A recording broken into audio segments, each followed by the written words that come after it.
So hello and welcome to the second video of NCERT Physics Solution Grade 11। इस particular video में हम exercise 2.8 से लेकर 2.20 तक सॉल्व करेंगे। इनमें काफ़ी कंसेप्चुअल क्वेश्चंस आपको मिलेंगे जो आपकी फिजिक्स की अंडरस्टैंडिंग को डीपेन करे, इस तरह के क्वेश्चंस रहेंगे और जिसे मैंने काफ़ी इलस्ट्रेशन के थ्रू या डायग्रामेटिकली रिप्रेजेंट किया है ताकि आपकी अंडरस्टैंडिंग थोड़ी क्लियर हो। तो स्टार्ट करते हैं फर्स्ट क्वेश्चन से। You are given a thread and a metre scale, how would you estimate the diameter of a thread. क्या है आपके पास, केवल थ्रेड दिया हुआ है और एक मीटर स्केल है। थ्रेड लंबा होना चाहिए काफी, या एक रीजनेबल लेंथ का होना चाहिए ताकि उसको मेजर किया जा सके अल्टरनेट मेथड से। अब आप देखो कि यहाँ पे मीटर स्केल दिया गया है, तो डायरेक्टली क्या थ्रेड हम मेजर कर सकते हैं मीटर स्केल पे? पॉसिबल नहीं है। क्यों? क्योंकि जो मीटर स्केल है उसका जो लीस्ट काउंट होता है वो कितना होता है? 1 mm होता है, और जो थ्रेड का डायमीटर होता है वो 1 mm से कम होता है जनरली, तो वो वैसे भी मेजर नहीं हो सकता। तो अब आप क्या कर सकते हो कि इसे रैप कर दिया किस पे? मीटर स्केल में। इस पर्टिकुलर इमेज में रिप्रेजेंटेशन के लिए मैंने एक कोई स्टिक में रैप किया हुआ इमेज दिखाया, बट आप क्या है कि इस तरह की रैपिंग, इस तरह की साइड बाय साइड बिल्कुल सटे सटे इस तरह की रैपिंग आप कर सकते हो मीटर स्केल में। इसको लेंथ कितना? लेंथ एल तक रैप किया आपने, है ना, और लेंथ एल तक कितने नंबर ऑफ टर्न्स हुए वो suppose that n number of turns हुए।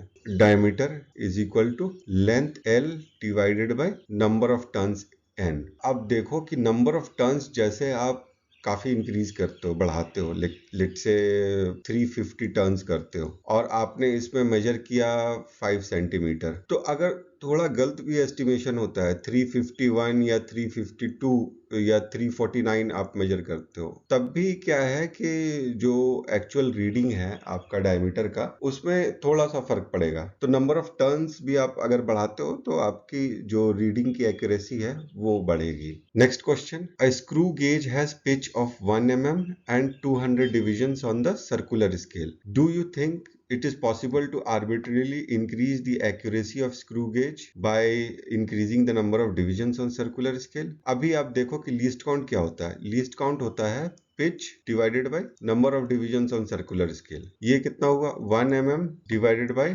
200 डिविजन्स, कितना हुआ लीस्ट काउंट? 0.005 mm। अब हम क्या करते हैं? नंबर ऑफ डिविजन्स को इंक्रीज करते हैं, नंबर ऑफ डिविजन्स इंक्रीज करते हैं। लेट्स से अभी सर्कुलर स्केल डिवीजन हो गया 400, है ना, तो लीस्ट काउंट क्या हो जाएगा? 1 डिवाइडेड बाय 400। ये क्या होगा? 0.0025, इसका हाफ हो जाएगा। तो यानी कि क्या हुआ, हमारा जो एक्यूरेसी है वो इंक्रीज कर गया, लीस्ट काउंट है वो डिक्रीज कर गया। अब हम और भी स्मॉलर ऑब्जेक्ट्स को मेजर कर सकते हैं, बट ये कब तक कर सकते हैं? क्वेश्चन एक्चुअली ये है, क्वेश्चन ये नहीं है कि लीस्ट काउंट हमें फाइंड करना है, बट ये तो मैंने एग्जांपल के लिए दिया कि कैसे नंबर ऑफ डिविजन्स बढ़ाने से लीस्ट काउंट डिक्रीज हो रही है। लेकिन ये है कि नंबर ऑफ डिविजन्स हम कब तक बढ़ा सकते हैं? क्या हम ये आर्बिट्रेरली इंक्रीज कर सकते हैं एक्यूरेसी बढ़ाने के लिए? तो इसका आप खुद भी समझ रहे होंगे कि कितना दूर दूर तक बढ़ा सकते हैं और क्या ये करना पॉसिबल है कि नहीं है। तो अभी आप देखो कि ऐसे करने में क्या है कि काफी मैकेनिकल लिमिटेशंस है। The precision with which the screw and scale divisions can be manufactured is limited. Mechanical limitations है। रीडेबिलिटी, अगर डिवीजन कर भी दिया तो क्या आप देख पाओगे? रीडेबिलिटी इश्यूज होंगे कि वेरी फाइन रीडिंग आप नहीं कर सकते हो। फिर पैरेलैक्स एरर हो सकता है।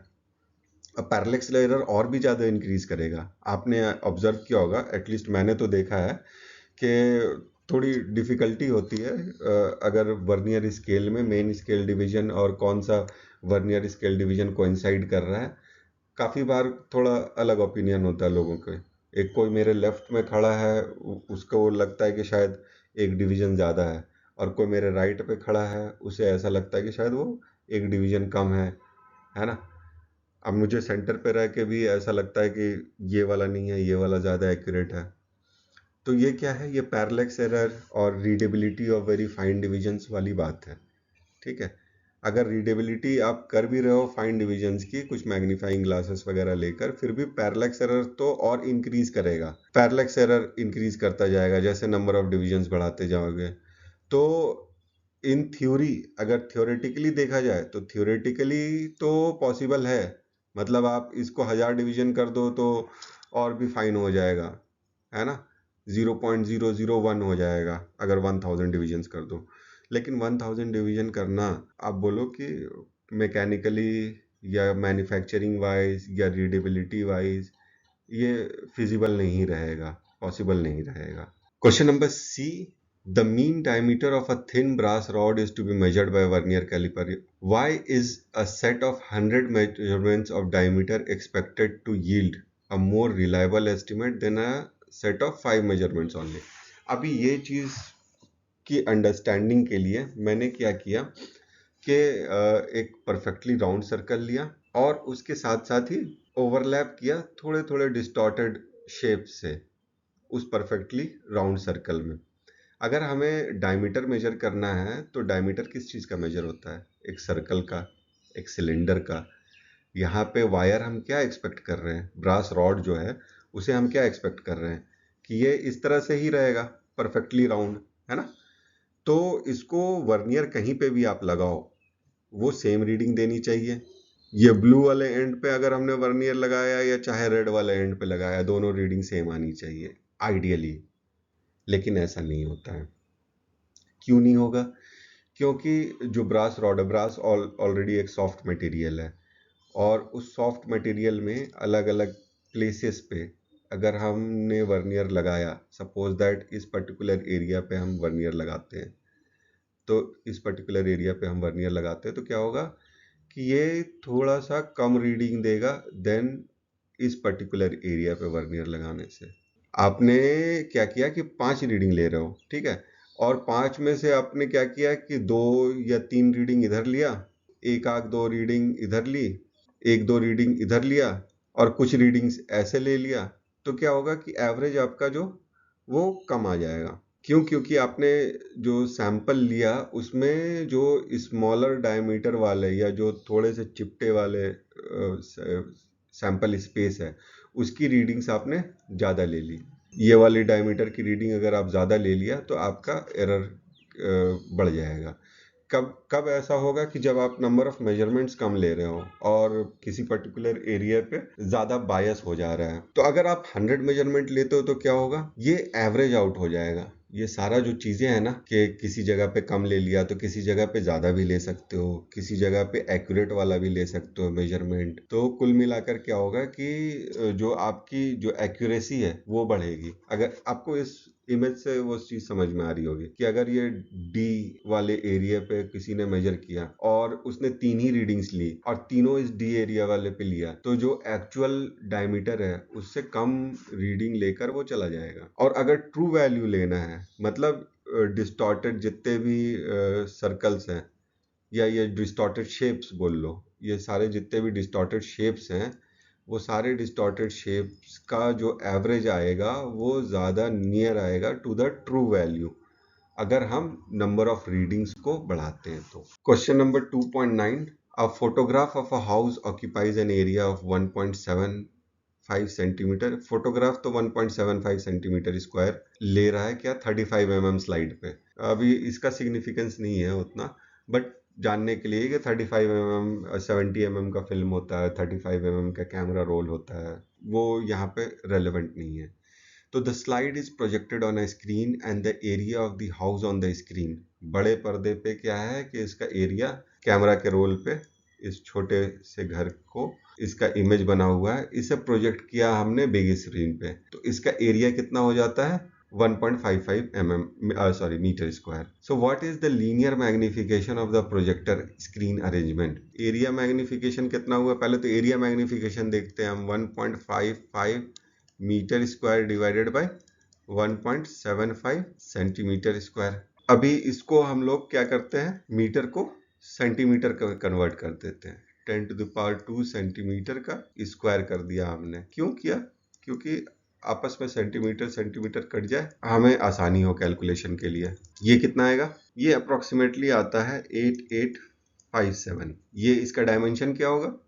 ये डायमेंशनलेस रहेगा। क्यों? क्योंकि ये रेशियो है। तो कोई सा भी एक साइड ले लेते हैं, ए हाउस का। हाउस को हम अज्यूम करते हैं कि स्क्वायर शेप है ना, ऑफ डायमेंशन ए, तो इसका एरिया कितना होगा, ए स्क्वायर इज इक्वल टू 8857, ठीक है। तो ए कितना होगा, अंडर रूट 8857, ये कितना हुआ 94.1। ये आपका हो गया लीनियर मैग्निफिकेशन 94.1। अभी ये 5 सिचुएशंस दिए हुए हैं। अभी हमें क्या करना है कि नंबर ऑफ सिग्निफिकेंट फिगर्स बोलना है। तो एग्जांपल ए में देख लो कि इसमें कितने सिग्निफिकेंट फिगर्स होंगे। इसमें है 1 सिग्निफिकेंट फिगर। क्यों? क्योंकि डेफिनेशन है, रूल है कि if the number is less than 1 तो the digits left to the first non zero digit is not significant. ये जो नॉन जीरो डिजिट 7 है, इसके लेफ्ट में जो भी डिजिट है ये सिग्निफिकेंट नहीं होंगे। तो यानी कौन सा सिग्निफिकेंट होगा, इसके राइट में जो डिजिट्स होंगे वो सिग्निफिकेंट होंगे। अगर 0.0070 होता तो इसमें 2 सिग्निफिकेंट डिजिट्स होते हैं, ठीक है। इसी क्वेश्चन से आप ये कर सकते हो कंस्ट्रक्ट। लेकिन अगर इससे पहले जो है the first non significant digit से पहले, तो ये नॉन सिग्निफिकेंट होंगे। अभी ये सेकंड क्वेश्चन देख लो, इसमें कितने सिग्निफिकेंट डिजिट्स हैं। इसमें केवल 3 सिग्निफिकेंट डिजिट्स होंगे, 1 2 एंड 3। और रूल क्या बोलता है कि 10 to the power x is not counted in significant digits. आप ये रूल पढ़ोगे, ध्यान से पढ़ोगे, बार बार पढ़ोगे तो वो सारे चीजें आपको समझ में आएंगी। तो इसमें कितना है, 3 सिग्निफिकेंट डिजिट्स। इस पे कितना होगा, ये फर्स्ट क्वेश्चन में हमने देखा क्या है कि if the number is less then 0 then the digits to the left of the first non-zero digit is not significant, यानी कि 0 significant नहीं होगा, ये वाला। और ये वाला 0 क्या है, ये होगा significant। तो this 0 is significant। तो कितने नंबर ऑफ significant figures हो गए, 1 2 3 and 4। तो this is 4 significant digits, है ना। इस पे कितने हो गए, इस पे भी उसी रूल के हिसाब से, ये तो 0 से बड़ा है तो ये सिग्निफिकेंट तो होगा ही, है ना। ये भी सिग्निफिकेंट होंगे, ये भी सिग्निफिकेंट होगा क्योंकि ये right of the first non zero digit है ना।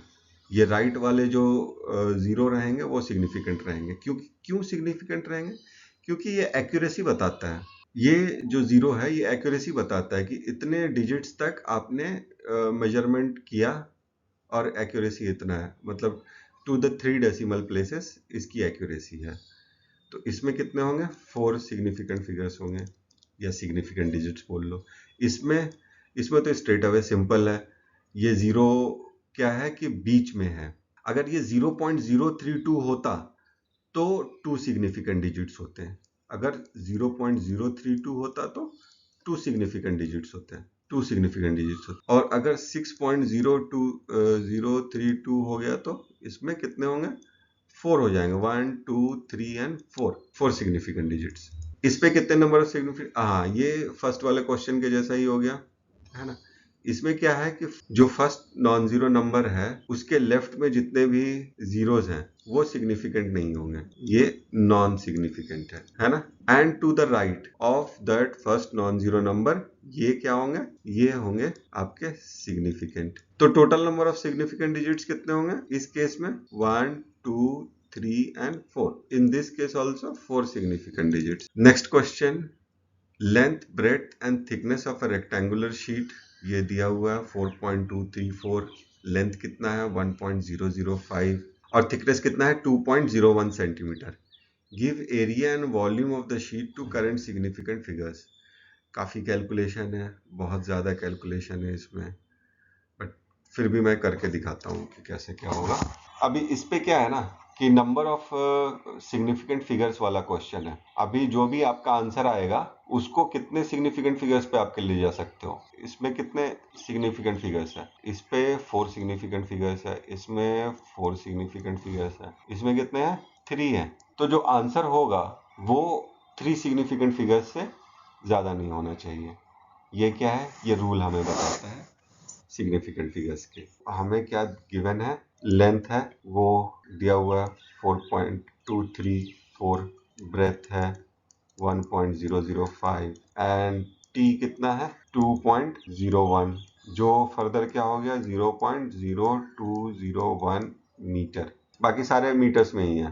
तो एरिया क्या होगा, एक एरिया हो गया A1, ये दूसरा एरिया हो गया A2, ये तीसरा एरिया हो गया A3, और ये हर तरह के जो एरिया है A1, A2, A3 ये दो दो बार आएंगे। A1 एक ऊपर एक नीचे, ये A2 एक यहाँ पे दिख रहा है, एक पीछे जो छुपा हुआ है, और एक A3 जो इस साइड दिख रहा है और एक इस साइड छुपा हुआ है ना। ये तीन तरह के एरिया हमारे पास हैं। एरिया का क्या होगा, अगर जनरल हम फॉर्मूला लिखते हैं twice of length into breadth. इस केस में वैसे तो एरिया लेंथ इंटू ब्रेथ होता है, बट 2 टाइम्स से हमें ईच A1, A2, A3 को मल्टीप्लाई करना होगा। तो ये क्या हुआ, पहले फर्स्ट वाला ले लेते हैं, 4.234 इंटू 1.005 ये हो गया, प्लस ये A2 कितना होगा 4.234 इंटू 0.0201, ये किसका है A1 का एरिया है, ये A2 का एरिया है, फिर प्लस 1.005 इंटू 0.0201, ये किसका एरिया है, ये A3 का एरिया है। और ये सारे को हमने क्या करना है 2 से मल्टीप्लाई करना है, क्योंकि दो दो बार है, एरिया A1 दो बार है, सिमिलरली A2 एंड A3 दो बार रिपीट कर रहे हैं इसमें। इसका जो टोटल आपका आंसर आएगा वो आता है 8.7209, ये मैंने कैलकुलेट किया है कैलकुलेटर के थ्रू, ऑफ कोर्स मीटर स्क्वायर क्यों मीटर पे लिया है। अभी क्या है कि हमें कितना आंसर को राउंड ऑफ करना है 3 सिग्निफिकेंट डिजिट्स पे, तो ये कितना आंसर आएगा 8.72, राउंड ऑफ करेंगे तो 8.72 आएगा, करेक्ट टू 3 सिग्निफिकेंट डिजिट्स। ये इसका आंसर का इतना लंबा चौड़ा एक्सरसाइज कराने का इनका यही मकसद था कि आपको नंबर ऑफ सिग्निफिकेंट डिजिट्स पे इसको आंसर को लेके आओ। क्वेश्चन नंबर 12,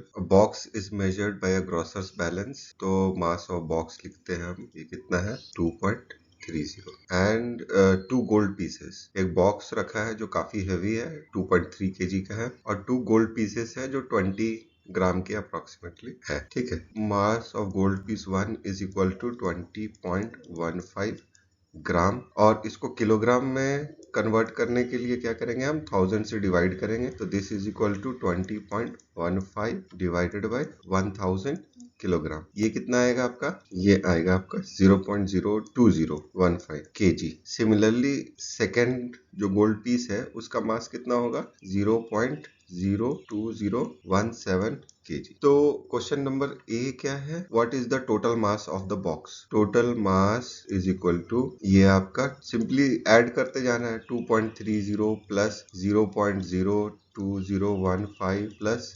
0.02017, ये कितना होगा, ये होगा 2.34032 kg। अभी आप देखो कि गिवन क्वेश्चन में नंबर ऑफ सिग्निफिकेंट फिगर्स कितने हैं, 3 इस पे है, इस पे 4 है, इस पे 4 है, तो आंसर में कितना होना चाहिए, जो सबसे लीस्ट सिग्निफिकेंट फिगर्स है वो होना चाहिए।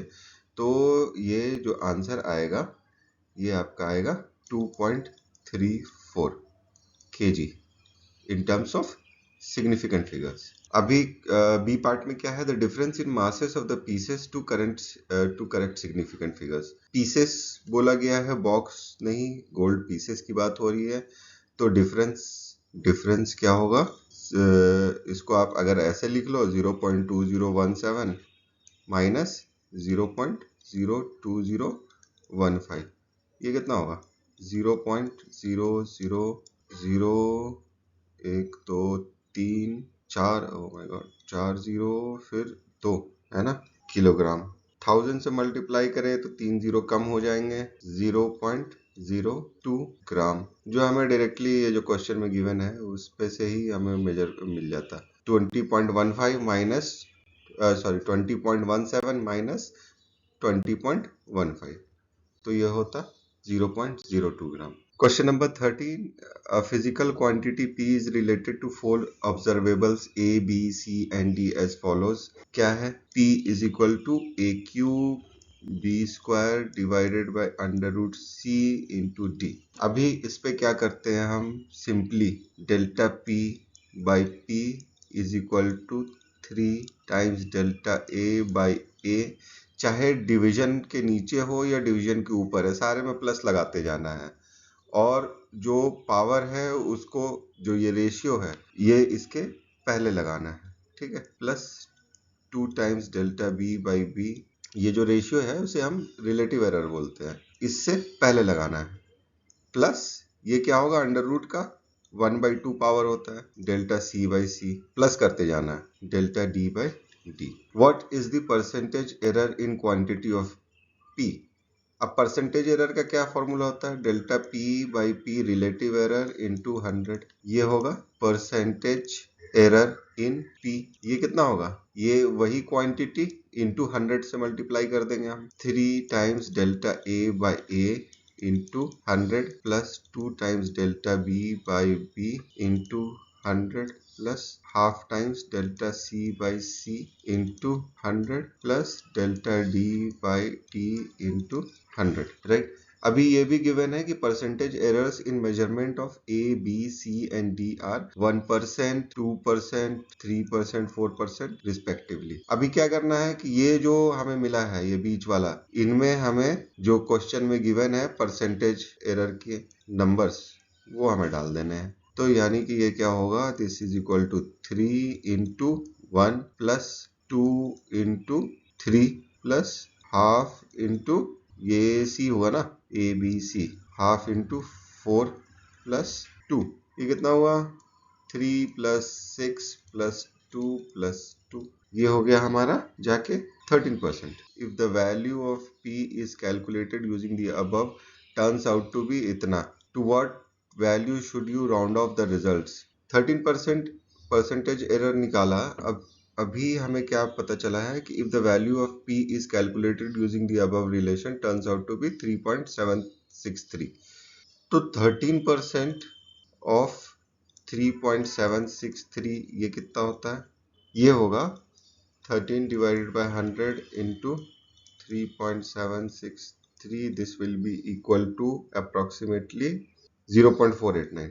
अभी आप देखो कि इसमें जो ये वाला डिजिट भी है ना, ये वाला डिजिट भी आपका डाउट में है। परसेंटेज एरर के साथ हमें वैल्यू लिखना है तो हमें इसे लिखना चाहिए 3.763 प्लस माइनस 0.489, ऐसे लिखना चाहिए। तो अभी आप देख रहे हो कि इसमें एरर इतना है कि ये जो फर्स्ट डेसिमल के बाद जो फर्स्ट सिग्निफिकेंट फिगर है वो भी डाउट में है, यानी कि केवल 2 सिग्निफिकेंट फिगर्स तक हमें लेना है।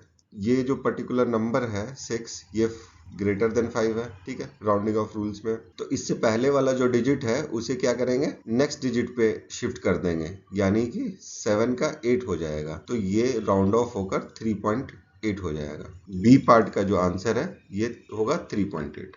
A book with many printing errors contains 4 different formulas for displacement y of a particle undergoing a certain periodic motion, ठीक है। इसको डायमेंशनल एनालिसिस करके हमें चेक करना है कि कौन सा फॉर्मूला करेक्ट है। अभी गिवन है कि a is the maximum displacement of the particle, v is speed of the particle, t is time period of the motion, rule out the wrong formula. a का क्या डायमेंशन होगा, l, v velocity है, इसका क्या dimension होगा, l t to the power -1, right. And time period का केवल t रहेगा, time period of the motion. y क्या है, undergoing certain periodic motion, y भी आपका डिस्प्लेसमेंट है, ये जो फॉर्मूला में y भी डिस्प्लेसमेंट है। तो फॉर्मूला a हम चेक करते हैं। a का क्या है, लेफ्ट हैंड साइड में l है, राइट हैंड साइड में क्या है, l है।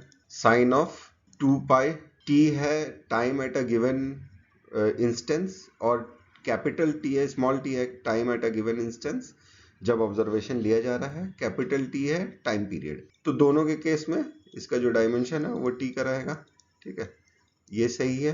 तो left hand side and right hand side दोनों डायमेंशंस बैलेंस हो रहे हैं, तो ए करेक्ट है। ऑप्शन बी अगर हम चेक करते हैं, ऑप्शन बी में लेफ्ट हैंड साइड में क्या है, y के sine of velocity l t to the power -1 into time. Actually sine के अंदर जो भी चीज होना चाहिए वो डायमेंशनलेस होना चाहिए। तो यहाँ साइन ऑफ लेंथ नहीं, साइन ऑफ एंगल होता है जो एक्चुअली में एक रेशियो होता है और डायमेंशनलेस होता है। तो ये जो है ये हमारा इनकरेक्ट हो गया ऑप्शन। ऑप्शन सी देखते हैं, सी क्या है, y is equal to A by T. यहाँ पे लेंथ है, बाहरी आप देखो लेंथ डिवाइडेड बाय टाइम, तो ये जो डायमेंशन है ये मैच नहीं किया, left hand side right hand side, ये वाला पर्टिकुलर पोर्शन ही मैच नहीं किया, तो इसे देखने की जरूरत नहीं है, तो सी भी आपका इनकरेक्ट हो गया। डी अगर हम चेक करते हैं, ऑप्शन डी अगर हम चेक करते हैं, ये इसका डायमेंशन लेंथ का रहेगा, इसका डायमेंशन लेंथ का रहेगा sine of 2 pi capital T by sorry small T by capital T, ये इसी के सिमिलर है, ए वाले के सिमिलर है ना, साइन ऑफ रेशियो। तो ये हमारा करेक्ट होगा, क्यों? क्योंकि लेफ्ट हैंड साइड में लेंथ है, ये हो गया length divided by any constant, तो डायमेंशन में लेंथ ही होगा, sine of dimensionless time by time plus cos of time by time. तो यानी कि लेफ्ट हैंड साइड में लेंथ है, राइट हैंड साइड में भी लेंथ का डायमेंशन है, ये भी आपका करेक्ट है। तो A and D are correct. Question number 15 भी डायमेंशनल कंसिस्टेंसी पे बेस्ड है। इसमें क्या है कि किसी बंदे ने थ्योरी ऑफ रिलेटिविटी के अकॉर्डेंस में मास का रिलेशन तो निकाला इन terms of velocity of the particle, लेकिन वो फॉर्मूला पूरी अच्छी तरीके से याद नहीं कर पाया और कहीं पे सी मिसिंग है। C is what? Velocity of light. Velocity of light के टर्म्स पे मास को रिप्रेजेंट कर रहे हैं। एक्चुअली मास अगर आप लोगों ने अभी तक पढ़ा होगा वो कांस्टेंट होता है, but when we comes to theory of relativity तो then mass also changes, mass also changes with respect to the velocity of the particle. तो इसको डायमेंशनल एनालिसिस से अगर हम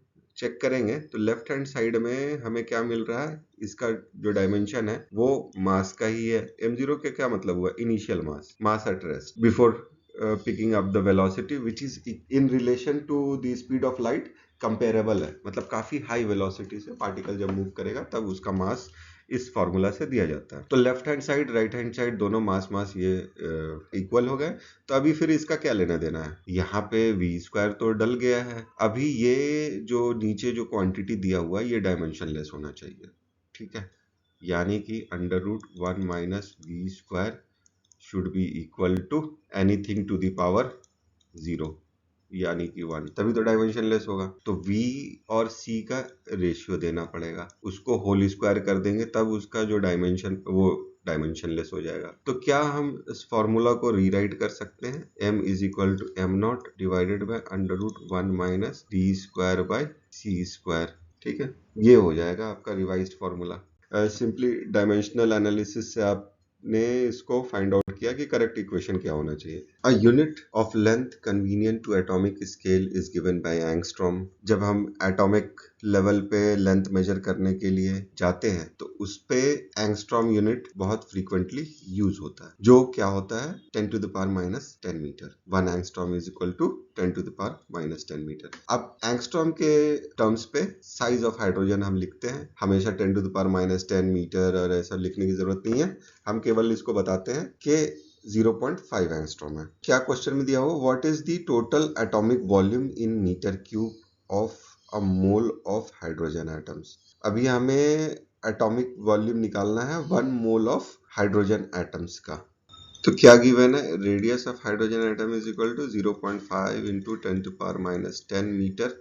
वॉल्यूम ऑफ हाइड्रोजन एटम ये क्या होगा?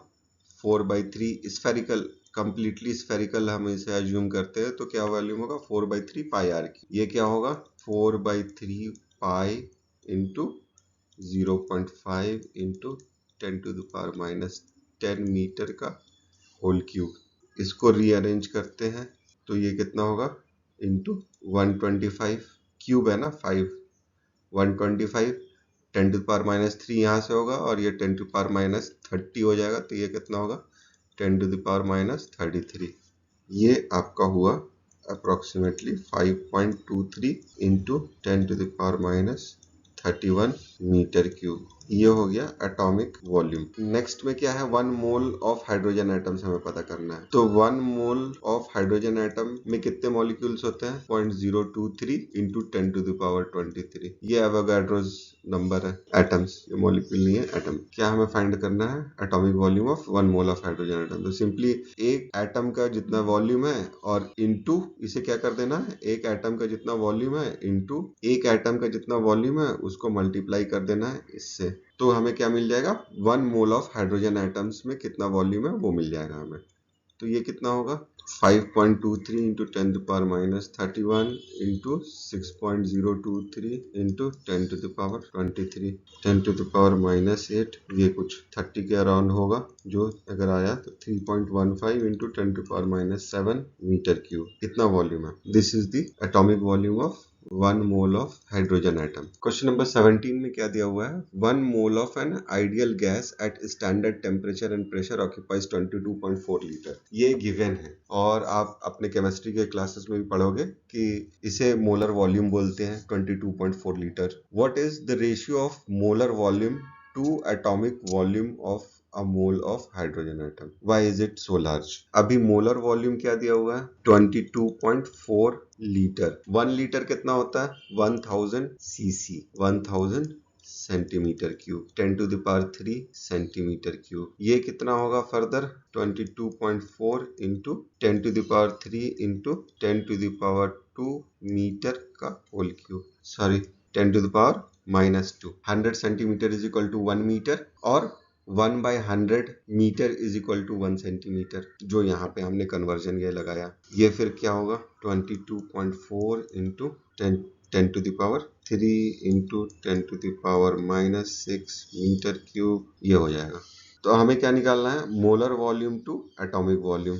एटॉमिक वॉल्यूम क्या है कि लास्ट क्वेश्चन से हमें मिल गया है। मोलर वॉल्यूम यहाँ पे गिवन है 10 to the power minus 3, molar volume इतना मिल गया मीटर क्यूब। एटॉमिक वॉल्यूम कितना मिला था लास्ट में से 3.15 into 10 to the power minus 7, ये कितना हुआ अप्रोक्सीमेटली 7 हो जाएगा, ये 3 7 21, ये आएगा 7.11 into 10 to the power 4 metre cube. ये 10,000 टाइम्स ज्यादा है ये जो वॉल्यूम है किसका molar volume to atomic volume. यानी कि आप ये मान सकते हो कि रूम में नेग्लिजिबल साइज के पार्टिकल्स डिस्ट्रीब्यूटेड हैं इन 22.4 लीटर वॉल्यूम में, नेग्लिजिबल साइज के पार्टिकल्स डिस्ट्रीब्यूटेड है। और जो है भी एटम्स अगर इतने बड़े होते तो हमें नेकेड आई से दिखते और वो काफी ज्यादा स्पेस ऑक्यूपाई करता है, बट एक्चुअल में वो उतना स्पेस ऑक्यूपाई नहीं करता है।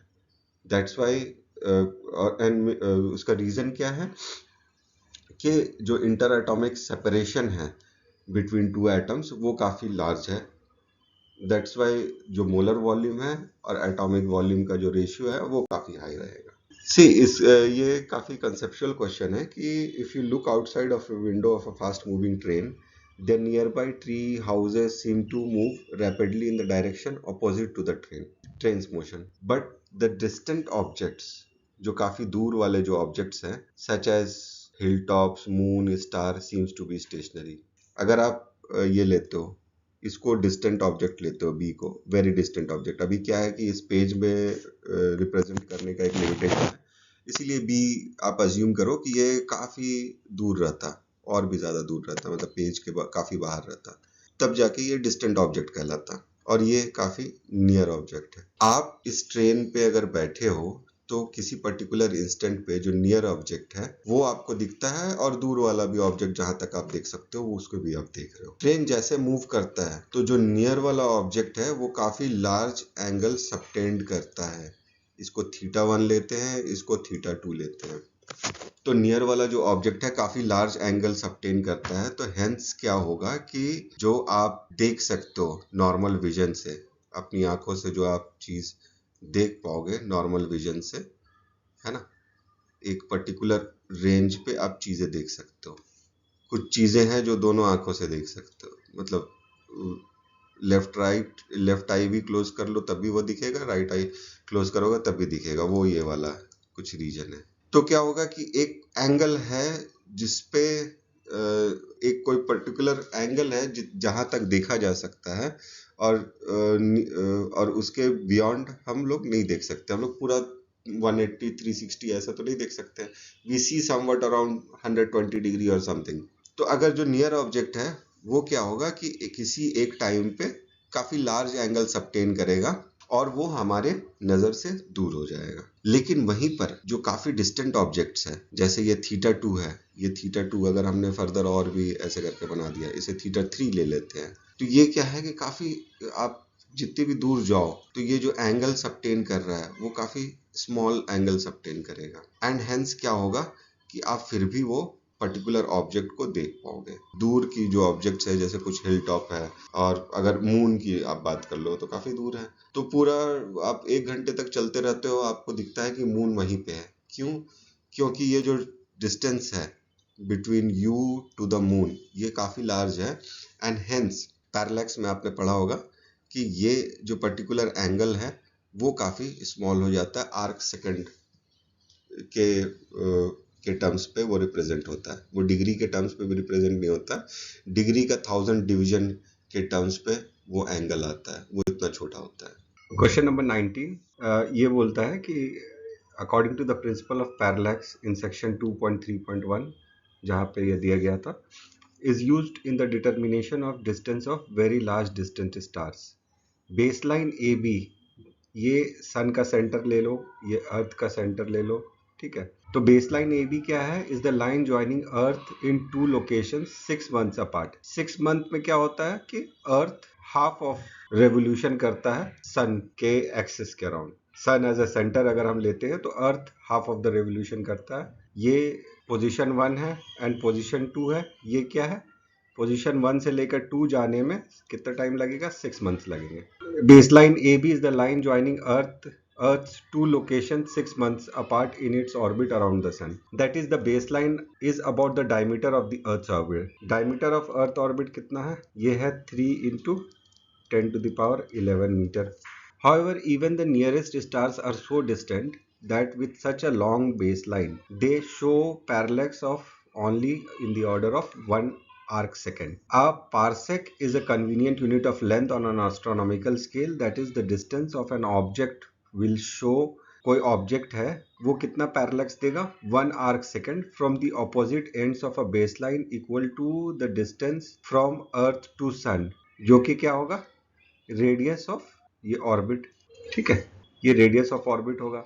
एंड रेडियस ऑफ ऑर्बिट कितना होगा? रेडियस ऑफ ऑर्बिट होगा ये 1.5 into 10 to the power 11 metre हो गया। From the opposite ends of a baseline equal to the distance from earth से how much is parsec in terms of metres. अभी baseline क्या दिया है एंड ये कितना एंगल सबटेंड करता है? 1 आर्क सेकेंड। तो आपने पढ़ा ही होगा कि थीटा, थीटा क्या है? In radians. Theta in radians is equal to A B divided by A O या बी ओ बोल लो। ए बी कितना है? 1.5 into 10 to the power 11 metre. A O कितना है? ये हमें फाइंड आउट करना है। थीटा कितना है? 1 आर्क सेकेंड। इसको हमें क्या करना है? रेडियंस में कन्वर्ट करना है, राइट। अभी हमें पता है कि pi radian is equal to 180 degree, तो 1 degree is equal to pi by 180 radian. 1 degree को हम ये भी लिख सकते हैं 60 मिनट्स। फिर इसको फर्दर डिवाइड करें तो 60 इंटू 60 सेकेंड्स हो जाएगा, is equal to pi by 180 radian. तो 1 सेकेंड कितना होगा? Pi divided by 180 into 60 into 60। तो अभी हमने क्या किया? Theta in radians is equal to A B और ओ अगर हम लेते हैं तो ये होता है A B divided by A O. ये कितना था? 1.5 into 10 to the power 11 divided by A O, जो हमें फाइंड आउट करना है। तो this means pi by 180 into 60 into 60 is equal to 1.5 into 10 to the power 11 divided by A O. A O कितना है? 1.5 into 10 to the power 11 into 180 into 60 into 60 divided by pi. इसको अगर आप multiply करोगे, simplify करोगे तो ये कितना आएगा? 3.094 into 10 to the power 16 metre, जो होगा 3.09 into 10 to the power 16 metre. तो ये है इसका answer. The nearest star of our solar system is 4.29 light years away. How much is the distance in terms of parsec? How much parallax would this star named Alpha Centauri show when viewed from two locations from the Earth's orbit? पिछले बार देखा था हमने diameter of Earth's orbit, ये कितना था पिछले question में? 3 into 10 to the power 11 metre. Light year क्या होता है? 1 light year is equal to distance that the light takes to travel in 1 year. तो ये डिस्टेंस का यूनिट है। This means velocity of light into time that is 1 year. Velocity of light कितना है 3 into 10⁸ metres पर second, और 1 year में जो टाइम है उसको हमें क्या करना पड़ेगा, सेकेंड्स में कन्वर्ट करना पड़ेगा। तो 1 ईयर में कितने दिन होते हैं 365.25। 1 डे में कितना आवर्स होता है 24। 1 आवर में कितने मिनट्स होते हैं 60। 1 मिनट में कितने सेकेंड्स होते हैं तो 60 सेकेंड्स। तो 1 ईयर में टोटल इतने सेकेंड्स होंगे, seconds in 1 year. 1 light year तो ये हो गया, तो 4.29 लाइट ईयर क्या होगा, इसमें 4.29 और फिर मल्टीप्लाई कर दो, ये निकल कर आता है 4.06 इंटू 10⁻16 मीटर। ठीक है, 4.29 लाइट ईयर इतना हो गया। अब प्रीवियस प्रॉब्लम से हमने क्या देखा कि 1 आर्क सेकेंड कितना होता है 3.09 इंटू 10⁻16 मीटर। ठीक है, तो 4.29 लाइट ईयर कितना होगा in terms of parsec, 4.06 into 10⁻16 divided by 3.09 into 10⁻16 parsec. This will become equal to 1.31 parsec, है ना, होगा। अब हमें क्या निकालना है, एंगल थीटा निकालना है। एंगल थीटा क्या होगा, प्रीवियस फॉर्मूला से अगर हम देखें तो वो क्या होगा A B by A O. ये अगर लेते हैं ये ए बी ओ और ये थीटा इन पारसेक, तो हमारा क्या दिया हुआ है, ए बी कितना दिया हुआ है, ए बी क्या है, diameter of the earth orbit है अराउंड द सन। क्योंकि क्वेश्चन में क्या गिवन है कि when viewed from 2 locations of the earth 6 months apart in its orbit around the sun, तो 6 months apart in its orbit वो क्या होगा, diameter of the earth orbit होगा, जो कि कितना है 3 इंटू 10⁻11 मीटर है। ए ओ कितना है, ए ओ है हमारा 4.06 इंटू 10⁻10 मीटर। ये कितना हो गया 7.37 इंटू 10⁻⁻6 रेडियन। आपने देखा होगा पिछले प्रॉब्लम में, अगर हमें वैल्यू रेडियन पे दिया हुआ है तो उसे डिग्री में कन्वर्ट करना है, तो ये जो रेडियन का वैल्यू है ये कितना होगा डिग्री या आर्क सेकेंड के टर्म्स में 180 divided by pi into 7.37 into 10⁻⁻6 arc second के टर्म्स पे लिखना है, तो फिर इसको 60 इंटू 60 से मल्टीप्लाई कर देंगे, तो ये कितना आएगा हमारा 1.52 arc second. This is the answer, और उसको ऑब्टेन करने का ये मेथड है। सो थैंक्स फॉर वाचिंग, और अगर आपके कुछ क्वेरीज है, कुछ क्वेश्चंस है, तो please put them in your comment box और मैं जरूर उसका रिप्लाई करूंगा। Thank you.